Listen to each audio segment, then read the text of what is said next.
શિયાળાની ઠંડીમાં કે ચોમાસાના વરસતા વરસાદમાં એકવાર તમે મારી આ રેસીપીથી ગ્રીન ગાર્લિક ખીચું બાઇટ્સ બનાવશો તો ઘરમાં આની વારંવાર ડિમાન્ડ થશે.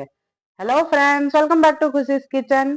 આજે હું તમારી સાથે ગ્રીન ગાર્લિક ખીચું બાઇટ્સની રેસીપી શેર કરીશ.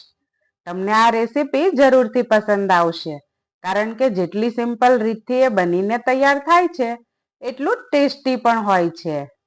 તો વિડીયો સ્કીપ કર્યા વગર પૂરેપૂરો જોવો અને રેસીપી પસંદ આવે તો કોમેન્ટ સેક્શનમાં જરૂરથી જણાવજો. અને હજુ સુધી જો તમે મારી ચેનલને સબસ્ક્રાઇબ ના કરી હોય તો સૌપ્રથમ ચેનલને સબસ્ક્રાઇબ કરી બાજુમાં રહેલ બેલ આઇકન જરૂરથી દબાવજો, જેથી મારા આવા જ નવા વિડીયોની નોટિફિકેશન સૌથી પહેલા તમને મળે. ફ્રેન્ડ્સ, ગ્રીન ગાર્લિક ખીચું બાઇટ્સ બનાવવા માટે સૌપ્રથમ એક પેનમાં 3.5 કપ એટલે કે 3.5 કપ પાણી ગરમ કરવા મૂકી દઈશું. પાણી હલકું ગરમ થાય એટલે તેમાં 1 મોટી ચમચી જીરું, 1 મોટી ચમચી સફેદ તલ, 2 મોટી ચમચી જેટલા લીલા ધાણા, 2 મોટી ચમચી લીલું લસણ, 2 મોટી ચમચી લીલા મરચા તેમજ 1/4 ટેબલસ્પૂન ખારો અને સ્વાદ અનુસાર મીઠું તેમજ 2 મોટી ચમચી તેલ ઉમેરી પાણીને 8 થી 10 મિનિટ સુધી ઉકળવા દઈશું. પાણી જેમ વધારે ઉકળે તેમ પાણીમાં મસાલાનો સ્વાદ પણ સરસ બેસી જશે તેમજ ખીચું પણ સરસ બનીને તૈયાર થશે. આ સ્ટેજ પર તમે પાણીને ટેસ્ટ કરી શકો છો તેમજ સ્વાદ અનુસાર મીઠું કે જો વધારે તીખું ખાવું હોય તો મરચા પણ ઉમેરી શકો છો. પાણી ઉકળવા લાગે એટલે થોડી વાર તેને ઢાંકણ વડે કવર કરી લઈશું. હવે 10 મિનિટ બાદ ઢાંકણ ખોલી આપણે જોઈ શકીએ છીએ પાણી સરસ ઉકળી ગયું છે.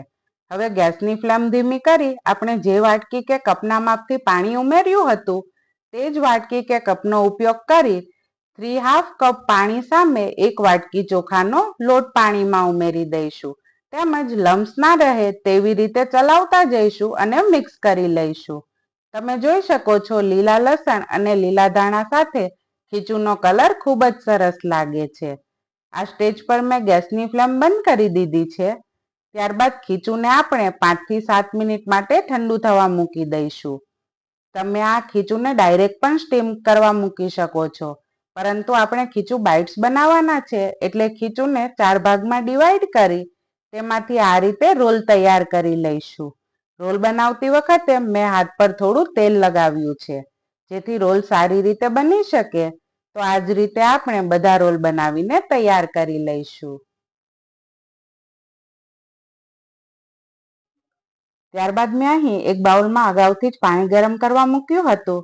તેના પર કાણાવાળી ડીશ મૂકી તેને તેલથી ગ્રીસ કરી લઈશું અને તૈયાર કરેલા રોલને તેના પર ગોઠવી લઈશું તેમજ 15 મિનિટ માટે આ રોલને સ્ટીમ કરી લઈશું. રોલ સ્ટીમ થઈ જાય એટલે ચોપર પર મૂકી ગરમા ગરમ જ રોલને આ રીતે નાના બાઇટ્સમાં તૈયાર કરી લઈશું. ત્યારબાદ હવે ગ્રીન ગાર્લિક ખીચુને સર્વ કરવાની રેસીપી જોઈ લઈએ. સૌપ્રથમ એક બાઉલમાં ખીચુના બાઇટ્સ એડ કરી લઈશું. ત્યારબાદ તેમાં 2 મોટી ચમચી જેટલું સિંગ તેલ એડ કરીશું. ત્યારબાદ 1 ચમચી જેટલો અથાણાનો મસાલો સ્પ્રિંકલ કરી લીલું લસણ તેમજ લીલા ધાણાથી ગાર્નિશ કરી લઈશું તેમજ ગરમા ગરમ જ સર્વ કરી દઈશું.